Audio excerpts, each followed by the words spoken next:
obligations come with it.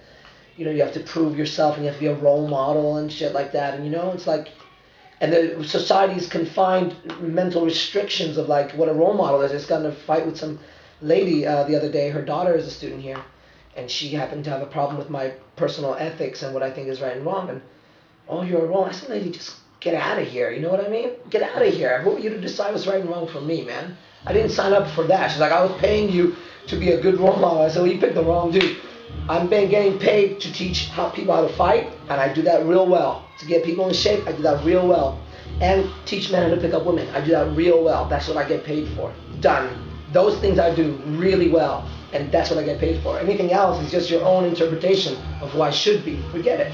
I mean, you know what's funny? I got that from Dennis Rodman. The first time I heard that, he wrote a book called Bad As I Want to Be. It was like one of the first books I ever read. And I remember he was the bad boy of basketball, and he defended himself like that. And I said, man, I was like 13 at the time probably when I read this.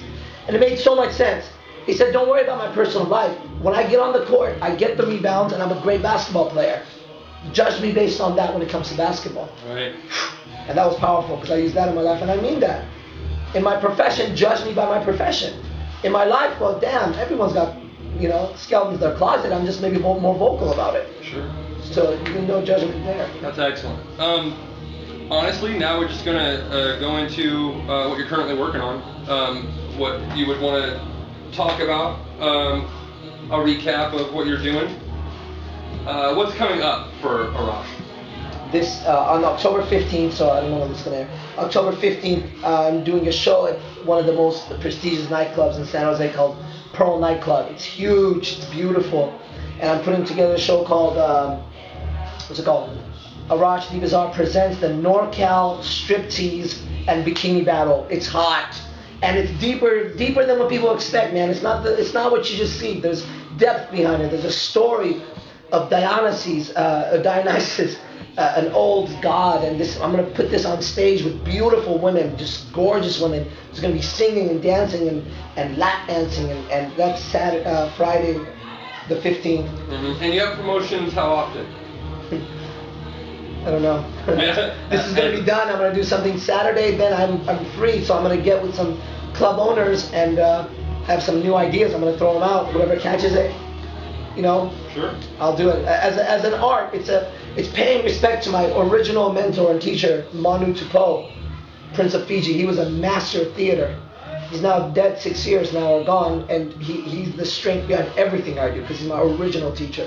So to keep his spirit alive, I get on the stage as often as I can and put together a show that blows people's minds, because to keep his spirit alive, you know. So that's the reason. It just happens to be at a club right now. It could be at Broadway one day, probably. Who knows? Sure. The scene right now, the stage that they've given me with the most audience, besides my own academy, is a club. That's where you get beautiful people in the hundreds watching me put up something on stage, which is rare. Who does that at a club?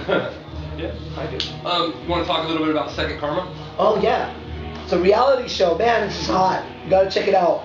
Second Karma reality show. It could have been called How to Live Like a Rock Star. And the idea was me going out and interviewing different beautiful women that are in my life that I meet using these principles. And you see my interaction with them, short interaction on the camera, as I go over a pretty serious subject. You know, I think I want to go over religion and Christianity with my next one, because she's a total Christian girl, like beautiful and totally into Christianity, which I find very fascinating. So, you know, I'm going to talk to her and I'm going to bring, you know, it's controversial because I'm controversial. I'm going to say it as I see it.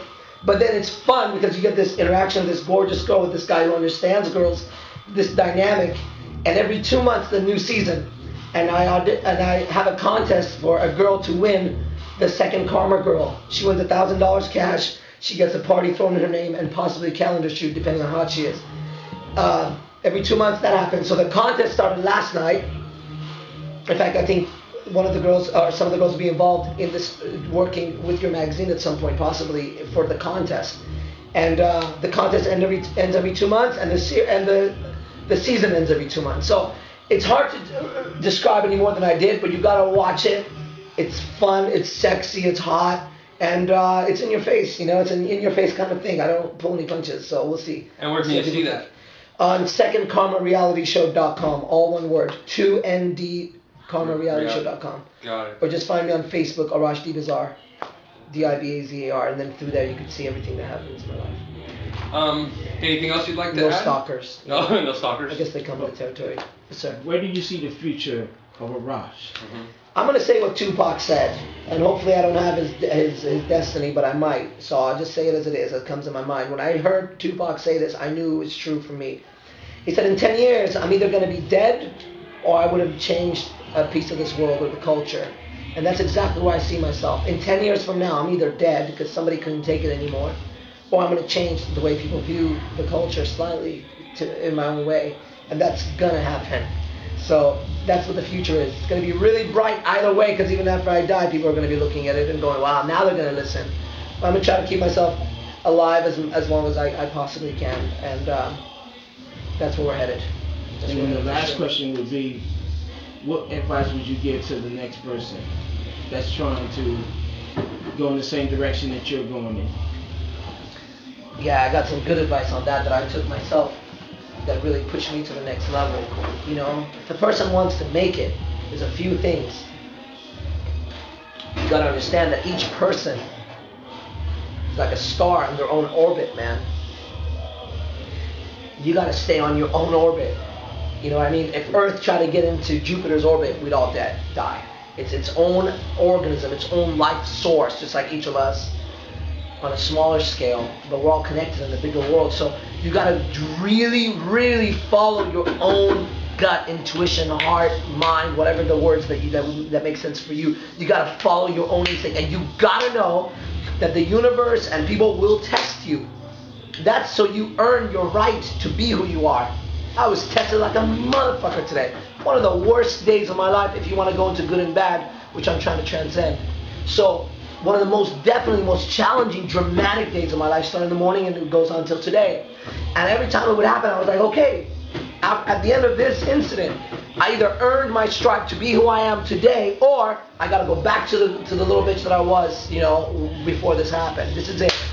So it's the universe's job and people's job to test you to make sure you are legit.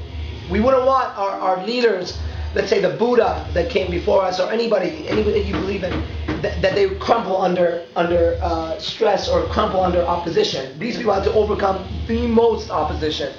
But in our current culture, we don't have too many role models that can show us what it's like. So we crack. No. Follow your vision till the end. That's what Manu, my teacher, told me. He said, in this game, he said, whatever game it is you're doing, he says you can't go 99%. He goes, it's 100% or you get out. And he said the most dangerous mistake you can make is to start it and not continue it. He goes, once you start this path, you go to the end, because now you have no choice. He would say, he goes, now the bigger you get, the more powerful you get. Every motion you make, the universe feels the vibration now. He said, so if you want that ability that you're looking for, that power, that person, whatever it is in your mind, he says, as you grow in power, every movement you make, the universe feels more of it. So you can't go halfway anymore on this, on this path that you have. So my advice is follow your path. Let's shut this up. Follow your own path. Realize you're going to be stopped. See it as a necessary part of it. Just like if I'm teaching guys how to game, she is going to test you. She is going to see if you really are that confident. She is going to see if you are legit. IMC Martial Arts and Fitness Academy. To find out more about our men's fighting fit program, our women's fit league. Okay, whatever. I don't know. Let's give it a second again.